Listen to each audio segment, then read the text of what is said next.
We have no behavior. Oh my god! Right. Yay, We are yay, going yay.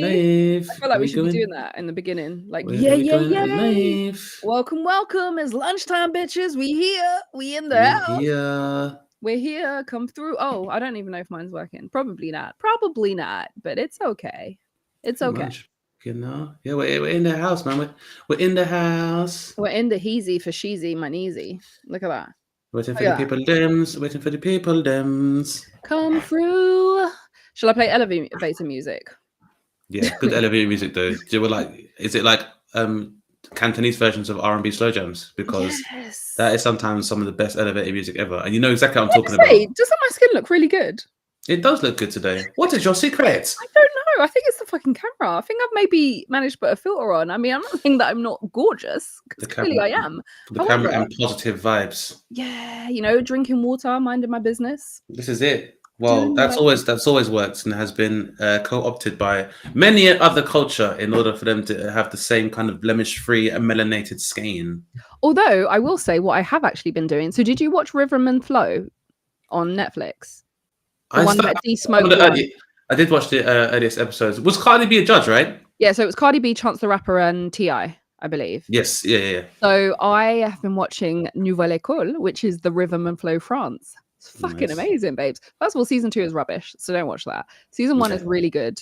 And season 3, it's got Aya Nakamura as one of the judges, who I adore. I adore her. So these Afro-French folk, they're ahead of their time, you know. Listen, this is the thing. They be doing things. I feel like as a Black European, I feel like Anglo imperialism has us under this mistaken impression that we have the finger on the pulse of the culture for the continent, and it's not that, because I've obviously we had Negroes in Paris, which obviously highlighted the richness of the culture over there of Black Parisians. But like, I've been to Rotterdam, I've done Amsterdam as well. But I feel like, I've heard about places like Christiana in Denmark, and yeah, man, I just feel like I need to plug into the full diaspora. But you know what the thing is about France as well? I think what's quite unique about the culture that French, and I'm going to say French Black culture, but it isn't just that, is the closeness that they have with the Arab culture as well.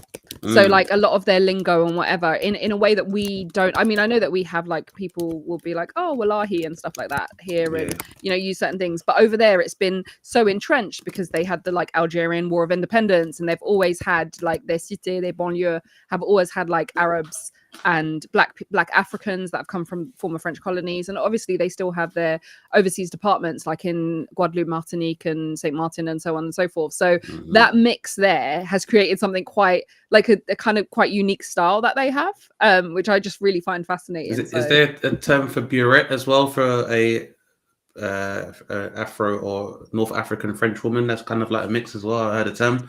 I hope that's not the wrong like Berber, is that what you mean? Like that? Maybe, yeah. Yeah, something like that. I don't know, but they even like, because they have this thing where it's like they say, ah oui, je le sais, and it comes from an Arab word or something like that. So it's like, oh yeah, like that. I was like annoyed or whatever. But it's just like even their slang, how they've incorporated that. I don't know.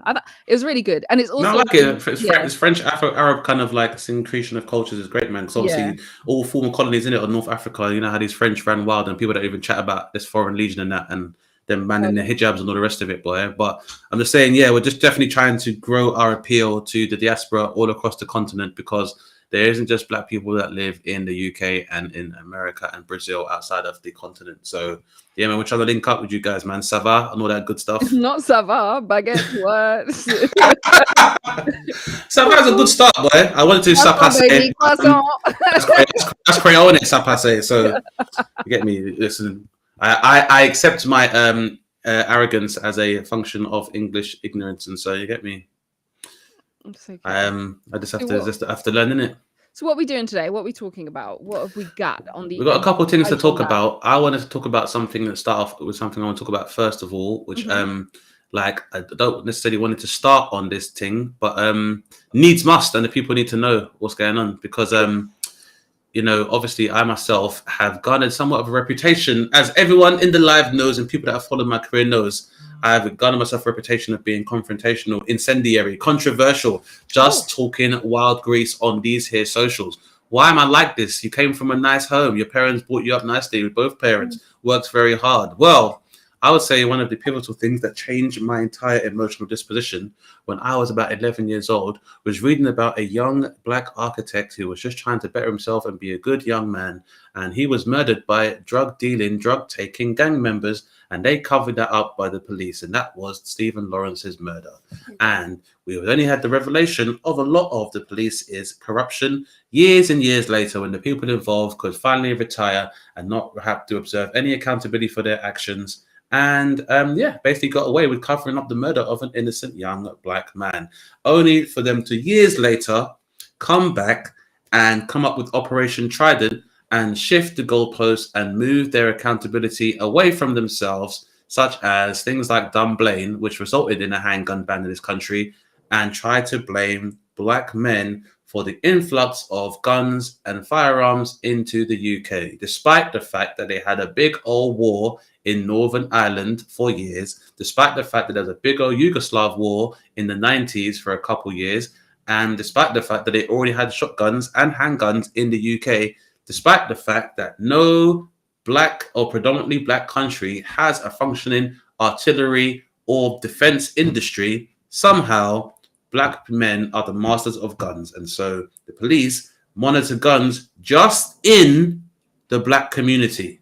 And then everyone's like, the problem is with guns and knives, that's black people. And then they'll masturbate while they're watching Peaky Blinders or some shit by Guy Ritchie. So I want to give that background and context as to what I'm saying, because it has been discovered that is everyone aware of the Stephen Lawrence trial and how more and more people have been revealed to actually have been present than the police let on in the first place? Because you might not know this, but of the 5 people that were there, the police only managed to convict 2 of them, and that only came because of a change in the law, which was double jeopardy, so you could be charged for the same murder twice.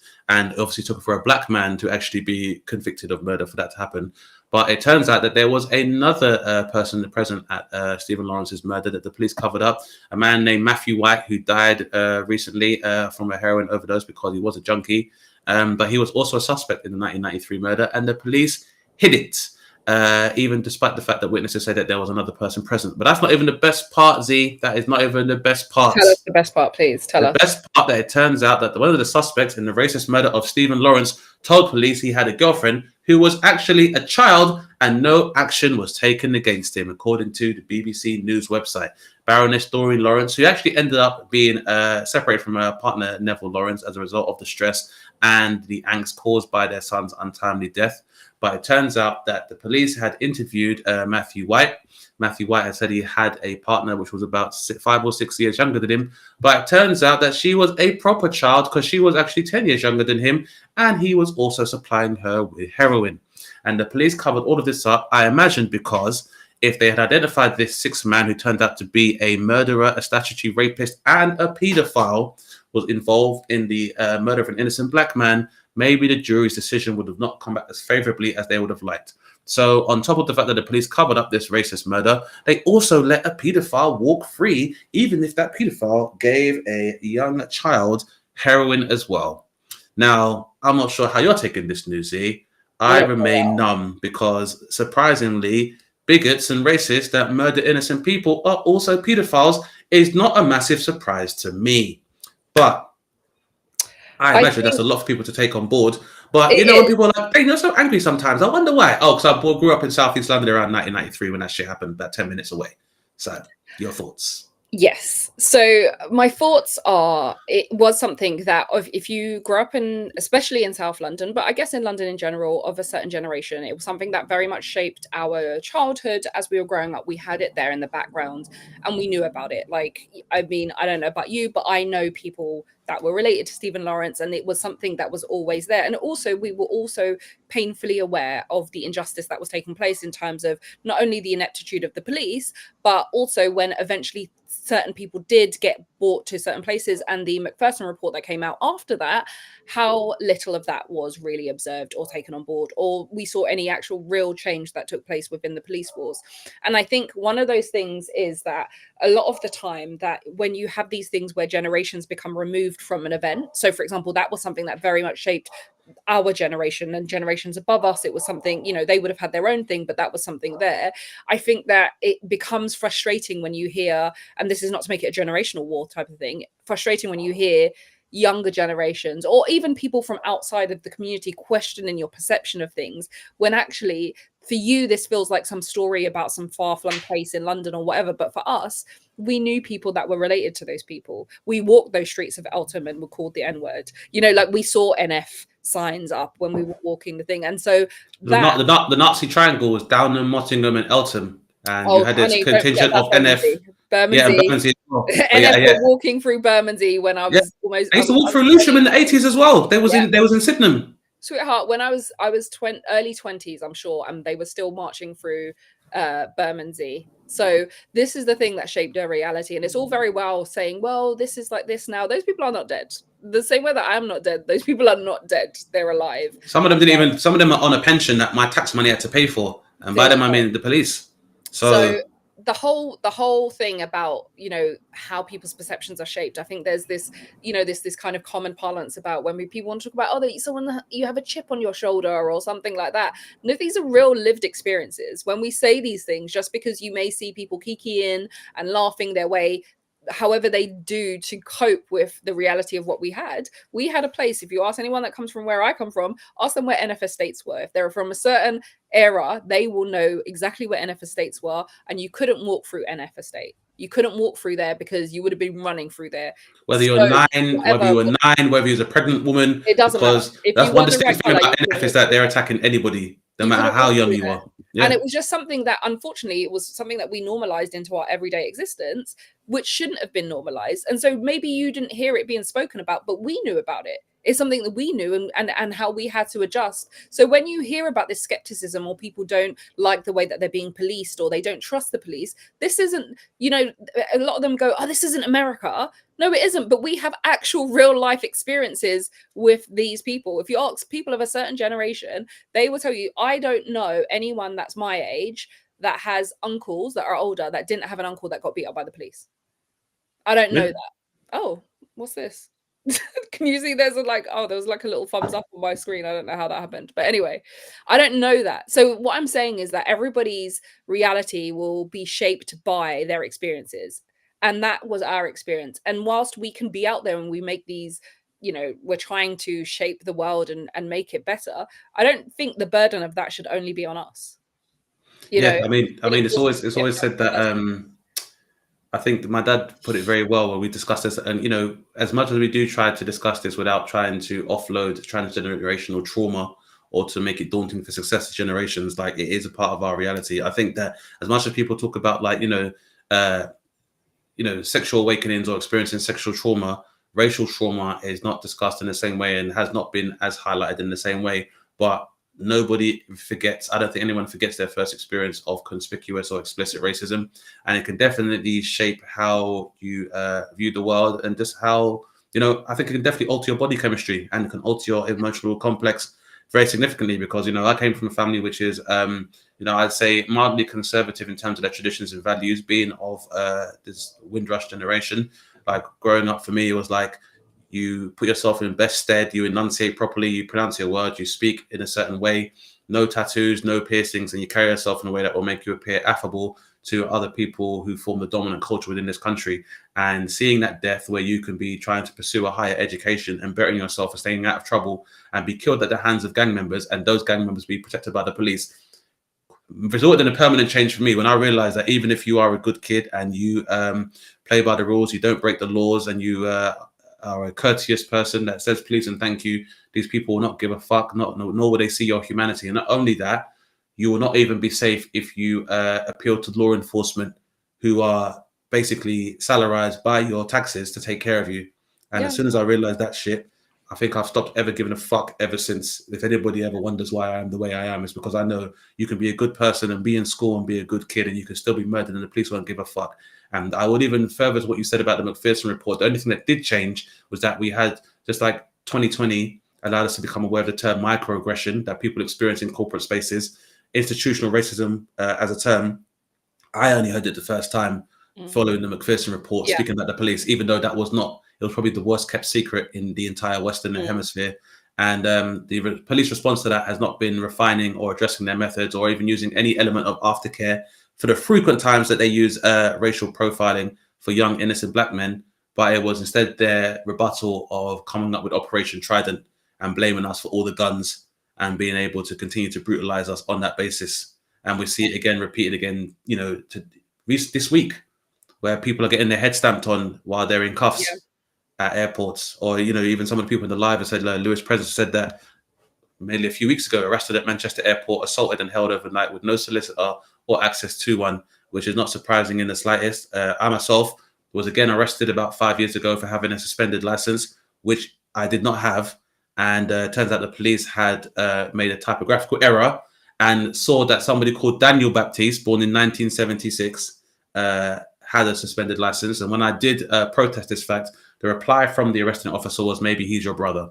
And that is how deep the racism runs within the Met, in that you can arrest me for something my brother, who does not exist, by the way, has done, because I don't have any brothers, but everyone has a story. So I just wanted to make people clear on that not only did the police continue to act corrupt about the Stephen Lawrence murder, but they also went so far as to take bribes and also protect drug dealing pedophiles from prosecution. Can I just say, sorry, briefly? I don't know how this works. This live thing works. I can't see any of the comments. No, and I sound like a troglodyte when I'm saying this, but I can't see any of the comments that you can see. But I do have comments coming up that I think that you can't see, which is that why at this point there was a point where you were talking and I was going like this and not because you were saying was funny, because someone wrote Judah's got more alcohol behind him than at a bar like this. Well, you would drink too, whoever that is, mysterious person. But yeah, man. Enjoy. And then they said, "Oh, look, sis is trying not to laugh," because I saw the message and I was like, so I wasn't laughing at anything that you had actually said. It was just because I was like, "Oh my god." Z is more than aware of my alcohol consumption, but it has no negative bearing. Has no negative bearing on this live. And if you've been through what I've been through, you would drink too, whoever you are. Yay, let's drink to that. But thank you for joining us. Yeah, so that was Max JP that had said that. But shout out Max, thank you for joining. So that's what it was. I'm sorry. Like, it was just kind of all good. Feel free to send me a ting, Max. Help me add to everyone. Help me add to the minibar. He's got a PO box that you can definitely add to that. Yeah, man. But it was interesting that what you said, and it kind of brings me on to the next topic actually, when you were talking about having the language to express something, and I think that's really important because the McPherson report did kind of make the phrase institutional racism commonplace, certainly within the UK and possibly, you know, at a wider scale. But it's very interesting, this thing of language. And I think, you know, we've discussed it. I've kind of done a video about it, about the use of language, but also I think you were saying something about the criminalization of people, you know, Black people through Operation Trident and such. And we're seeing a wave of that now. And one of the things that have you heard of the new Jim Crow book by Michelle Alexander?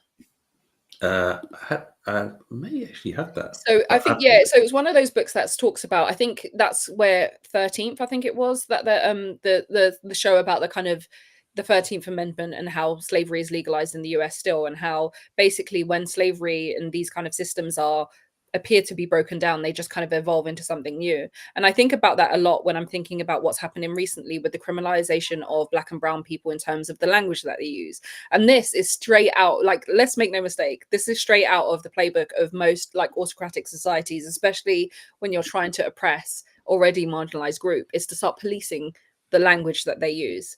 And, you know, we've spoken already about the use of like the emoji over social media with Ben Obieshekti, the prospective Conservative MP, and the Black man that was arrested and charged and whatever. You had the situation with the lady that held up a sign with coconuts on it and is now in court, going to court on the 12th September, I believe, again for some sort of like racial incitement or whatever. And more recently, we've had the situation where a Black young lady, 21-year-old lady, has been charged with under the Malicious Communication Act for using the N-word. So it's interesting to me because I think I posted a video about this on TikTok, both on TikTok and on Instagram. And one of the interesting things that I found was there was a lot more traction on TikTok for this, but every so often I come across this black people agreeing, right? So black people going, well, yeah, we should stop saying it. And I want to make it clear that for me, that is a very separate issue. Now, one of the things that people don't necessarily understand is that you can have a black culture, which is an overriding term for lots of black cultures that exist, and they coexist in with under that umbrella of black culture. And so one of the things that you may have access to some black cultures, but not all of them, by virtue of just who you are, where you were born, and also your age. What I've noticed, and I think this was really interesting, that when we were discussing this day and that you brought this up, is that I don't use the N word when I'm speaking. Like, I wouldn't refer to anyone as like, oh, my N word's over there. And I think the funny thing is, the example that you said, I was speaking to a friend of mine in the US, and I was like, if someone came to my house and a man came to my house and he was like, I was just with my N words, I'd be like, the hell? And you then turned around and, like, when we were having that conversation and said the exact word that I said to her, which is really funny, you were like, okay, Tupac, like, why would you, like, why would you? Because we don't do that. And that's not to say that, like, when we're rapping or whatever, the small amount of black privilege that we have is like, we'll use it in the rap, and if we're quoting what somebody else has said. But I don't have any friends of my age that refer to black people like that. I don't know, there may be, but I don't have any, right? But I know that in the younger generation in the UK, they have adopted this in the same way in the US that they have. So, for example, there's the difference between the hard ER and the A. And I had a man arguing with me on TikTok, actually, saying there's no difference. And I was like, for you, there is no difference. But actually, for this generation, there is. And it's a clearly established difference. And what you can't do about cultural groups and cultural subgroups is kind of, as an outsider, impose your rules or infer something about a culture that you don't understand and you're not a part of. So there is an established, and I bet you, if you go and search on Twitter, anyone, hard ER or hard R, you will find people making that distinction. So it's already been established, and it's something that's commonplace and understood. And you have to be careful that when you're in these kind of situations, that you want to play on that whole respectability politics or whatever it is, that you are not supporting a system that will eventually arrive at your door and oppress you as well. And that's what it is. And that's essentially what you're doing. Because when you support these kind of kangaroo courts, it doesn't mean you have to like whatever it is. But I think that the injustice that's served against somebody else will eventually arrive at your doorstep. And then there'll be no one around to fend for you because you just wanted to side with the oppressor, because morally you think that that shouldn't be used. That's a separate discussion for another day. And I'm just interested to know, like, what your thoughts are about that, because I think it's something I think it's becoming more topical. I think we're going to see much more of it being used in this way, because bear in mind, the Malicious Communication Act has been around since 1988. Yeah. So why in 2024 are we hearing all of these stories of people suddenly finding Vim and they want to be targeting black people or brown people for having conversations with other black and brown people? What would that say? What would be the purpose of that? I think it's exactly as you say. I think that it is a very dubious and subversive way of trying to curtail the language and also prevent, like, I guess, what has arisen from a very large collective process of reclamation from happening again. I think that the powers that be who are actually behind this, and a lot of people that are encouraging this, are people who historically have defended the use of people who exist outside of these cultures from using racial epithets and saying that it's free speech, which is I think is again a very dubious concept that is always only weaponized to defend people who are proponents of dominant culture, because we've never really had free speech. That's why Ofcom exists. That's why heresy laws have existed. That's why sedition laws have existed. That's why libel laws exist, because no one has ever had the freedom to say whatever they want without consequence. And I think a lot of the time when they are speaking about freedom of speech, what they actually mean is, I want to be able to say things to people that could definitely knock me the fuck out when I come off stage or come off of a podium, and I can be free of the consequences and not losing any work. I think that the attempt to police it is trying to remove the power from ourselves to be able to identify people who have more malicious intent in their language for the culture. And I just think it's very strange that you've had this law that's been around for such a long time and is only very recently now being weaponized, and is being weaponized by people who, at least politically or ideologically, identify with center and right of center people who have also been opposed to people that protest or use, use their silence to protest against racism. Because I definitely would say that if you were to draw a Venn diagram between the people who are now trying to prosecute people for malicious communication are the same people who say that there needs to be more peaceful methods of protest used by Just Stop Oil, and the same kind of people who complained when Colin Kaepernick took the knee. So I do find it massively dubious. I mean, more succinctly put, like the people who are now being able to weaponize this new law or weaponize this pre-existing law to prosecute black people for using the N-word are people who I'm sure have very frequently heard racial epithets or anti-black rhetoric being used in their presence and have never challenged it or found a way to excuse it. I mean, it's weird that under Kemi Badenoch's racial equality coverage of this country, she tried to assure all of us that racism didn't exist in this country and it was the best place to live if you're a black person. And now we're having to enforce laws against even the use of language. So things can't be that particularly sweet, can they? But I just think that it's definitely something I find massively troubling, because it's weird how this is being so strongly enforced, and the only people I've seen being victims are people of color. But when Elon Musk bought X, the use of the N-word decreased by 300%. And frequently, again and again, if you go online, you will see a litany of examples of black Twitter users who have reported the use of said language, and X have deemed that to be acceptable language being used in references to black people, and anti-black rhetoric seems to be fine from everybody apart from black people themselves.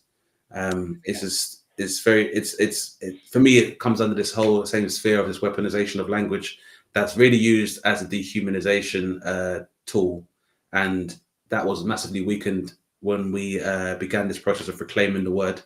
And I think that it makes a lot of racists angry that if they can't use language to demean people because people have been able to return power to that language in their intra-racial exchanges, then they don't really have any power over us. In the same way that, people have used terms like fat to describe people, and then body positivity kind of took power away from that word, or, the word queer being reclaimed by the LGBT community has removed the ability of dehumanization from oppressors to use that nomenclature to make people feel, less than, which is why now, because I think that people who have identified with more racist or oppressive culture are always complaining about political correctness and language they're not able to use, because they have now had to find new and more novel ways to describe people or to demean people, and they don't necessarily like that. And that's how I feel, really. I feel like all these people are being like, who are saying this now, when you hear white people say this shit, you shut the fuck up, you don't say anything, and now you want to pipe up. And to all the people who are still like, well, how come you guys can say it and we can't? Let's not act like and stop patronizing us by acting like you ever stopped using it. There 100%. Any ubiquitous sweep where you've received any real consequence for using these kind of words. Like, of course. And it really isn't this whole thing where people are like, oh, I just want everyone to stop using it and whatever, because someone had said to me, well, I just think no one should use it. Okay, well, thank you. No one asked you for your thoughts. But also I just commented, oh, well, that's a great idea. That will stop racism. Because actually, one of the things that they've had in the UK, one thing that, one of the things that we're very good at in the UK, and I say we, but I mean the royal we, is that they're very good at calling you the N-word without actually calling you the N-word. And it's down to a science. It's like if anyone who said any creative who's had experience with the BBC will know that if they say something like, it's too London centric, that means there's too many N-words on my TV screen right now. It's also used as a corporate policy that sometimes people will be like, I found that candidate seemed a bit London-centric. That is the new subversive way that British people use to say that, get that brown or black piece of shit out of my fucking office, please. There you go. So, I mean, banning a word is not going to stop the problem that you have behind it, honey. Do you know what we should do? I think that for me, if what will lead to a significant reduction in people who exist outside the culture using the word would be fines. Yeah. Just the way speed and fines work, or if you violate ULEZ, I think I would even go so far as to say that what's very clear, particularly from women who would call themselves Western feminists, is that a lot of you weren't too objectified had no problem being objectified, just that the price wasn't right. And that as long as you have autonomy of your own bodies and can charge people the fee to see it, then that's okay. And I would like to say, I can't speak for my entire community, but if you want to call us racist terms, then it should cost you. And you know what? There's ways to do this, because if you want to drive into the congestion charge, you don't even need to pay every time. You can put it on auto pay. That's so right. You just have a thing where every time they say it, you'll just be like, bam, bam, bam. Bam, yeah. You'll be like, what was that thing, that program? Do you know where he was like, oh, how do the eggshells work? Because there were shells when he went to go to Domination Man with Sylvester Stallone. So yeah. You know, every time he swore, there was like a ticket that came out. So we're just like, every time that happens, it'll be like when the Monza goes cha-ching, cha-ching, cha-ching. So babe, if you want to use it, but every time you use it, money goes to the black community. One of the best reparation frameworks that we could ever come up with. Like every black person, yeah. Or we just have an app. We have an app. You prove your identification as a black person online. You subscribe to OnlyClans, and if a racist person wants to use racial words, you dim at your own price. You know what? Our phones are listening to us anyway, so I think we're halfway there. So the phones are listening anyway. As soon as the phone hears it, boom, you'll just see it coming up. I feel like that will stop it. It will be sorted, and then that money, that's a form of reparations there. Because everyone's like, oh, we ain't got money to pay reparations. It's fine, we'll find money. There's enough racist people that we can leverage that, and that everybody's happy. I know I'm happy too. And I think, you know what? Just because I know there's going to be like liberal people that want to get out of it and bypass it. No, sweetheart, if you do it because you're singing along to a rap song, it's double. It's a premium fee. A premium fee. I'm sorry. Because there's copyright issues involved there as well. So that's what we're going to do. But I think it's a very good point. And I think it's particularly you identifying that there is a nuance of language amongst the subcultures within the diaspora that have different, these words carry different weight and have different meanings. Like, we know, we're more than aware that like there was a recent controversy with the singer Tyler and her the identification as colored. And that made a lot of Americans get upset because they were like, well, that's what they used to say to us, like, blah, blah, blah. And Charlemagne was getting off. But obviously, this... I'm not even gonna open the door on the diaspora wars, because currently I'm seeing a lot of, and this will lead into the next thing. Actually, this is one of my best segues ever. This will lead into, I'm seeing a lot of she's not black, she's Jamaican. About Miss Kamala Harris, and the discussions about the blackness, and she's Asian, and particularly members of the Caribbean diaspora in the UK. We all know what the word is for Black Caribbeans who also have Asian ancestry. I'm not going to say anything. But that word can also be considered a pejorative term in the Caribbean itself for like an indentured worker who's a scam. But if you were saying it cute, in a cute way, and without that aid. So it's like it goes with a high harmony. But it's so funny because I saw, like, let me read you this tweet. Because I was like, you know what? I understand that at the moment, probably worldwide, that schools are closed and maybe it's time to open them because some children were left behind. Okay, I'm just saying that some children have been left behind and they've grown into adults. That tweet, and I'll read you this tweet. It says, "I thought being black."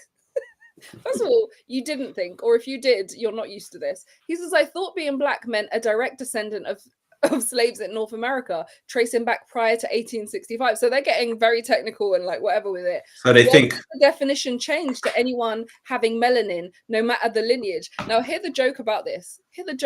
So I shared, and I was like, I know this is meant to exclude folks like me, but my family are from the Caribbean, which, babe, if you knew, is considered part of North American continent. So, bitch, okay, we're okay. Jamaica is also, there are 23 countries in North America. It's not just Canada and a thing. So it's just so funny that they're now in this thing where they're like unraveling. So, you know, apart from, you know, us eating our young and basically just trying to destroy ourselves from within, what are your thoughts on, you can say, Kamala Harris's blackness, whether Jamaicans are actually black, and also just her, because this is a recent thing for us. You know, I was accused of doing too much when I said that I didn't think Biden would make it to the next election, and bitch, who was right? So, because he won't. And now, you know, Kamala Harris is the, I don't think it's confirmed that she's the presidential nominee. I think she's like the front runner. I think they have to like do it during the Democratic National Convention that's coming up or whatever. But what are your thoughts? What are your thoughts and feelings? I mean, my thoughts and feelings are that obviously, I guess I have a number of thoughts. I think meritocratically, I think that Kamala, even being in the space that she's in, the position is in, has to be indicative of her level of intellect and her political competence and aptitude, because we just know, given the history of America, even as described by racists, that you have to be of an exceptional intellectual and academic and political level to even be in that position in the first place. So we know she earned a shit. I think that my initial skepticism about Kamala Harris has been somewhat assuaged, at least to her on a personal level, where prior to her election as the vice president, there was an erroneous story about going around about her being responsible for mass incarceration of a number of African American men, which has only very recently been debunked. I think that. So, I mean, my initial misgivings about her have kind of been assuaged in that respect. I feel like America's foreign policy with regards to the APAC influence is still something that is up for debate, and I'm not going to hide that fact. Like, for me, anybody who's still aligning with this ongoing atrocity is always going to get more than a side eye, but a screw face from me. Although she wasn't really present at the recent address at the Senate from Benjamin Netanyahu, and I think that might be for some political reasons, because the optics of that, of an insane despot who has refused a number of different ceasefires and is continuing with a genocide to keep himself out of prison, is definitely something that she doesn't want to be part of her legacy. But yeah, I think that she was definitely the logical choice. I think that the issue now is that if by some miracle she does become the incumbent president, would be for her to make sure that she does look to recruit a running mate who will definitely complement her aesthetic and the resultant fears that have come from that. Her running mate is going to have to be as white as chalk. Their blood type will have to be white. It'll be alabaster white. They're going to have porcelain white teeth, and their blood type is going to have to be like mayonnaise and raisins. Sounds delicious. Yeah, to the right people, it will be delicious. Like, they're going to have to have a nice smell of roses and meatloaf. Remember meatloafs? No. Me either. I'm black. Although that was a test. I'm black. Although if I went on Twitter, I'd be unsure. Well, what's ironic about Twitter is that they're like, I didn't know it used to be anyone who had an ounce of melanin and blah, blah, blah. Well, anyone who is still confused about that, I would encourage you to Google the one drop rule, which was another rule created by white men, which dictates that if you have even one drop of blackness in you, you will sit at a lower tier of the racial hierarchy that was created and purported around the world by the United States. So I hope that shuts you the fuck up. But it won't. No, definitely won't. I mean, that person probably is another one is probably an Elon Musk bot, to be fair. So but you say that, I do think, because I used to in the good old days, I used to be in Clubhouse, and there were these FBA rooms, and they were like proponents, and it's just very interesting to me how they don't actually even really understand the history that they're purporting to push forward, because this idea that the transatlantic chattel slave trade was linear, that you just went from here to here and you stayed there, as though even the idea of not the idea, the actual practice of lynching comes from Willie Lynch, who was a West Indian slave master. So this idea that everything is just so separate, it kind of, for me, plays into the ideals of white supremacy, to be honest with you. And that sounds like maybe completely. But it plays into this ideals that we are special because we are close. Do you understand what I mean? Like, we are special. I exactly what you mean. The term is white paternalism, and it's normally the disposition or the platitudes of the previous colonizer tend to then be passed on to less dominant culture. So in the same, as we said earlier in the live, where because we grew up in the UK, we assume that we have some kind of superior European culture compared to the rest of the people on the continent. And then we as Black Britons will go to the continent and be like, none of these people in Paris speak English. Why the fuck would they? 100%. And I think that's what I see when it's when I'm thinking of I was the claim that they have of everything that is blackness. Oh, everything comes from us. You're just copying this and you're copying that, and we did this and whatever. And you know what? If you ever discover South African Twitter, yeah, beautiful South African Twitter. The way they will drag you for filth, yeah, is something to marvel at. And the way that, like, I just sent this to my friend. I was like, oh my god, this is so funny, but we are never seeing heaven. They were like, yeah, they invented this. They were like putting so many memes. I was like, Black Americans invented this. And even Black Americans were like, right, they're really cooking us in these like comments. Like, it's like whatever. It was just so funny. So yeah, like it's just one of those things that it's like, I remember I saw this sign once and it said, you're unique, just like everybody else. And I feel like that's what I feel about this situation. It's like they're trying to carve out this part of the world or this experience that is so just unique to us. Like nobody else has experienced this and da da da. And it's kind of like, okay, but where do you go from there? Like, what does that mean? Do you think that you're uniquely brilliant because you were enslaved by white people and you think that you discovered everything? Like it just all came from you? Because even if you're going circular, even if you're kind of, because then you say, okay, well, actually, if you were the descendants of enslaved Africans, then surely part of that culture was brought over to you from continental Africa. And they'll be like, no, because we're actually Native Americans.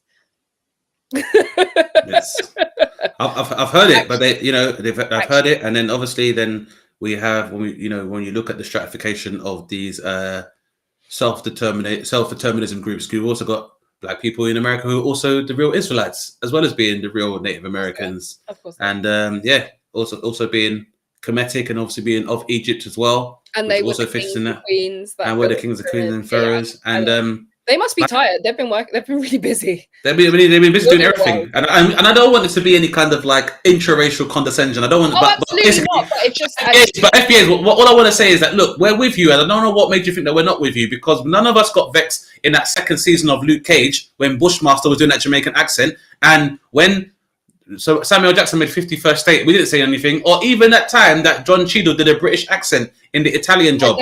First of all, I want to stop you there. He did not do a British accent. I don't know what he did, but that was not a British accent. Okay, of some description, but I don't know what that was. It was Mockney or Flockney. Mary Flockney. It was like a bit of Barney Webble. No, it wasn't. It wasn't the thing. But and you know what? I appreciate you saying that, Dane, because I absolutely do not feel superior to any other Black person.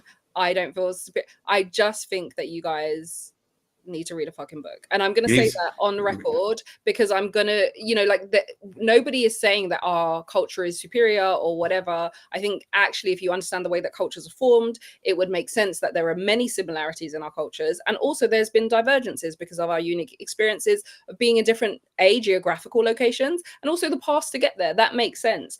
But I'm sorry, and you're better than me, but I'm not gonna be one that sits here and just like have people chatting shit about just the rest of Black people around the world, and also other Black Americans that don't subscribe to that shit.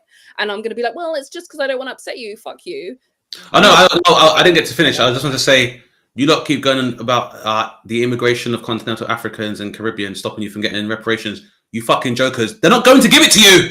Ever. You're not going to get it. You keep saying, you're stopping us from getting reparations and we should get reparations. Yeah, you should get reparations. It's not coming from us. You're not going to fucking get them. Ever. And you know what? The more time passes, the less likely it is. I mean, it's so unlikely. And instead of worrying about what the fuck we're doing, why don't you ask yourself why some of your brethren them have put on red hats and are saying that they're MAGA now and that they're friends with Donald Trump? Why you ask yourself that? MAGA means something different there. MAGA, I don't give a fuck. Either way, some of you are MAGA because you're hungry. Yeah, some of you are MAGA because you're hungry and you're now hungry for attention and you're running to Donald Trump to get it, and it's not going to happen. And you're also there and golden trainers. I think it goes without saying, this is not all Black Americans. Like, this is by far from being all Black Americans. But there's like a particularly loud minority, and I would say loud minority, that just aren't content with just having stupid thoughts in their head. They feel the need to put it on Twitter and try to come after other people. And as I said, my mama didn't raise no dickhead. Okay, so if I think that you're chatting shit, I'm gonna tell you you're chatting shit. You're not chatting shit because none of you were saying this shit when Biggie Smalls was alive. Literally, please. And when you were there doing your Malcolm X thing, Malcolm X that is more close to Dane than he is to any of you. You ain't got nothing to say about that. But all of a sudden, you lot was quiet when Stokely Carmichael was out here setting pace with the rest of the Panthers. None of you FBAs was about.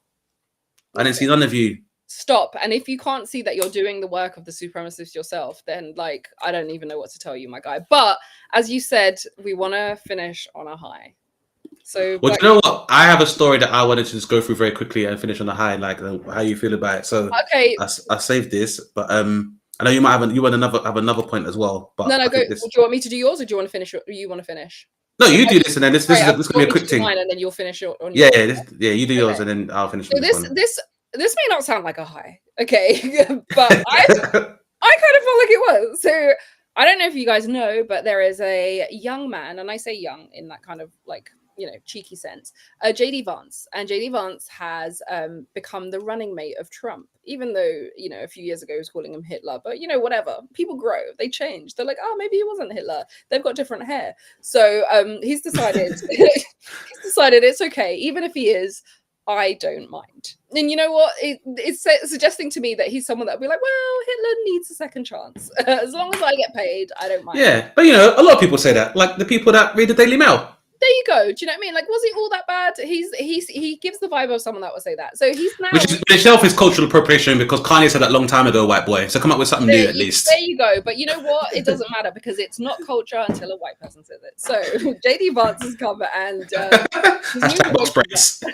moved away from that, and he is Trump's pick for vice president. And he's come out and he said, like, Kamala Harris is a childless cat lady. And I'm like, first of all, let's just be clear. There is not a single president of the United States that has ever given birth to a child. Okay, so if she makes it as president, she will also be joining a long line of presidents that have never given birth to children. But I don't know why people are like this whole thing. First of all, I really like cats. Let me just say that in defense of cats. And I know that's not where he was going, but I was like, why is this the horror story that people say for women? Because cats are fucking dope, right? And I don't like them enough to have them or look after them, because I've had 2 children and I think I'm just done with looking after other things. But if I could, because cats don't give a fuck, bro. Like cats just, they don't give a fuck. They don't care. They'll scratch out your eyes and look at you and be like, what did you think, bitch? And if you die, they might eat your eyes. And you know what I love about cats as well is their penchant for revenge. You see, if you do a cat something, you see if you do a cat something, even if it's a week, a month, 6 months down the line, even if you give birth and you're like, look at my new baby, and the cat will skibbity pap your baby in the face, and you'll be like, why, cat? And the cat will be like, look at you, and you'll be like, oh, that thing from 6 months ago you're still vexed about, yeah? Madness. Like, because fuck you. That's why. Yeah, because fuck you. Sometimes. And you know what? I hear people, because people love dogs, innit? And I'm like, yeah, dogs have a bit too much joy in them for me. Dogs are too happy, you know? Like I need that kind of, I might kill you in your sleep. Like I need that vibe on me, do you know what I mean? And that's what cats are giving. So I mean, if she, basically it just sounds like to me, and I know they're not dogs, but she could just be surrounding herself with bad bitches, and that's okay. That's not like a future that I fear. That's one I embrace, actually. And if I could have cats in the future, but someone else kind of looked after them, did the day-to-day stuff, because I'm not fucking with that. But then also they can be quite self-sufficient. Like cats, if you put a thing in the door, they'll just like go out and piss outside, I think. I don't know, because obviously I don't have cats. I don't see the downside here. So the fact that he did this, I know it doesn't sound like I'm ending on a high, but that was my favorite thing that he said, is that she was a childless cat lady. I'm like, that sounds like a fucking dope future. Don't threaten me with a good time, Mr. I think it's crazy that JD Vance, as well as backtracking on referring to Donald Trump as Hitler, as well as purporting to be representing the working class white American, despite the fact that he did not pick one for his children, did he?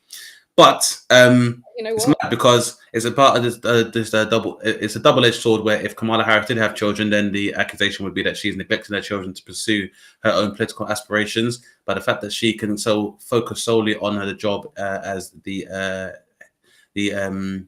president is now an issue for them as well, because then she is a childless cat lady. Well, the fact that you have a childless cat lady who still wants to repeal the previously repealed Roe versus Wade anti-abortion legislation shows that it's possible for someone to be empathetic enough to defend those who make children, even though they have no children of their own. And I think somebody who is able to care about other people despite having no direct, I suppose, advantage, it's probably a good sign or experience with having that situation, because I think there's this idea that, and I saw that he was also proposing that people with children get more votes. And then I saw, and I was a little bit disappointed. I saw that Michael Walker had tweeted. He was like, I think this is a good idea. I was like that. He was like, so then they would vote in the interest of their children. Literally every single day, every single time we have an election, fucking parents do not vote in the interest of kids. So I don't think that's a good idea. You might as well give it to the child. Give the vote to the actual child. America has been around since 1776, and you lot still won't even provide universal healthcare for your own children. You won't even give your children clean water. Listen. You won't even give your children any debt. You guys were opposed to debt relief for your children going to college and getting better educations to improve the society in which they have to live and thrive in, and yet you think that people will vote in the interest of their own children. It's hilarious. It's just ridiculous. Half of the people in America don't even want their kids in the first place because of the restriction of access to birth control. So how could they possibly give a fuck about their own kids? So JD, you tried it, boy. What is your light note to end the conversation on? I hope this kind of dovetails the whole conversation we have in terms of the adversity between African American or FBAs and the rest of the diaspora, and in terms of racial dominance. Is there are black swimmers going to go to the 2024 Paris Olympics? We're smashing stereotypes all the time, because one stereotype that the diaspora seems to have been cool is that we can't swim, nor should we learn, and we're never going to be able to swim. But some people have decided to buck that trend, and it is an ongoing trend that more and more black people are learning to swim all the time. So there is a number of black Olympic athletes to watch out for, because they can't just swim; they're swimming to an Olympic level, which is something that we should take account. So representing Canada, we have Joshua Liendo, who's represented in the 50 meters freestyle, 100 meters freestyle, and 100 meters butterfly. Not the normal butterfly that we as black people are used to doing. This is the one in the water. Butterfly, do the butterfly. Exactly. You better do it, Josh, and you might be able to get a gold medal. Sarah Curtis, representing Italy in the 50 meters freestyle. Johan Ndoye Brouard, representing France. Jordan Crooks, representing the Cayman Islands as well. We've got Simone Manuel, who's coming back, because Simone's actually had won a couple of medals as well. So not only are the African Americans doing their thing, but they're also winning medals as well. She'll be doing the 50 meters freestyle. And Jayla Pena from Cabo Verde is going to be doing the women's 200 meters individual medley.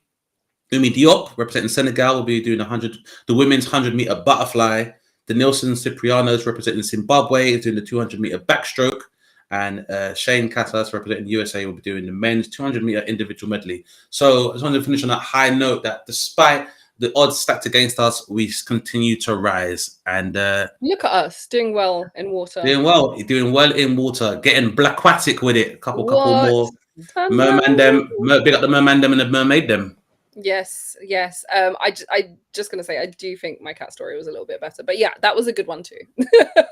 Well, cats hate water, so I had to wait in it. So love the cats. But yeah, as we are here, I think we are coming to the end of today's sesh. So you can get back to draining those bottles, as Max JP has pointed out. You can get back and start the weekend early. This is it. If you want to send me a drink, and feel free to get in touch. And if you want your drink promoted, if you want your drink promoted on this live, then it will cost you, but it will get promoted the same way. Just to say thank you everybody for joining us on the live. I also have the Citizen Dane podcast, which is released every Wednesday, as well as this live. So if you have any concerns about what the blood clot is happening in our society, please do tune into that podcast, and we'll break it down, and also send in your concerns. And yeah, thanks everybody. And what have you got going into Gwen? So I've got to still work because I haven't found anyone rich to marry, and that can help me quit work. So if you know anyone, please send them my way. Have you found a Chris billionaire for Zern, please? What's going on? So yeah, I haven't managed to find that in the last week. So still looking, still searching, still hopeful. I'm also on TikTok. I'm at the Reluctant Accountant. I'm also on this, whatever we're on here. What is this? Instagram. This is Instagram and YouTube. Yes, I'm also on this at the Reluctant Accountant as well, if you want to find me. I do have a podcast that's coming out in September. For those people, that's not actually how you say it, but I just wanted to be a dickhead. In September, called the Misinformation Podcast. So follow me on the social medias, and you can get updates on that. Apart from that, don't follow me in real life, because I was raised in Peckham and I might be violent. So just do it on social media. Z, there is no might about that. You will swing on anybody acting stupid in the end. Yeah. So Yes, more things to be going on both sides for myself and Z. Please look out for that. Please do follow us on the social medias, mate, as I say. Hello. Come follow me. Come follow me. Come follow So me. on the social media, so find us on the social media, guys, for more news. And look out for those new projects. In the meantime, have a bombastic weekend, as Shaggy would say if he was here. And catch us next week for the live. Please do send in your questions, queries, and articles, please. Question or nominate. Bye. Bye, everybody. Bye.